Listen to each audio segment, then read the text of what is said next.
Ontario Premier Doug Ford's reversal of the loan to grant ratio in OSAP loans, student loans, to make it, now that students have to pay back way more money than they used to. It's kind of like a dumb person's idea of common sense, which is actually very typical of the Conservative Party and unfortunately their base. I'm sorry to say, like, not all of you are as smart as you think you are, because like he's saying, like, well, the idea is like now you could think twice before you do your degree because you have these student loans, so you're going to take like a STEM career. But like this reversal affects all programs regardless of discipline. So this isn't just about punishing like so-called basket weaving degrees. This is like going to now incentivize people who graduate with an engineering degree or a medical degree to leave Ontario.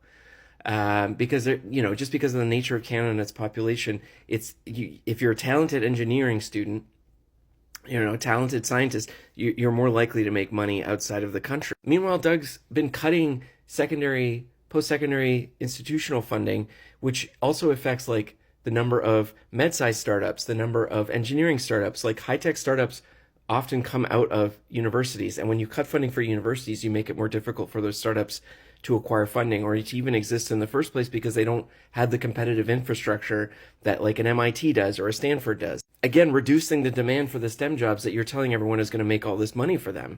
And meanwhile, Doug's putting all his eggs in this ring of fire basket, which requires like a huge amount of infrastructure, which is going to require engineering students who, again, are going to be harder to find or less likely to stay in Ontario because you've literally saddled them with debt that they didn't have to worry about before, at least some of them. Even worse, you've made us dependent on foreign corporations. So basically now, American or European-owned corporations are going to invest in the ring of fire, if it ever happens, which it probably won't, take our minerals and use them to extract value over and above the wishes of Indigenous people, mind you, as well, because we don't have any homegrown industry anymore, because you're not funding the channels with which those industries need to grow and or to exist. It's just like, if Ontarians could think, just keep thinking beyond your resentment. Maybe that feeling of resentment you have towards other people, that feeling isn't the truth of the world.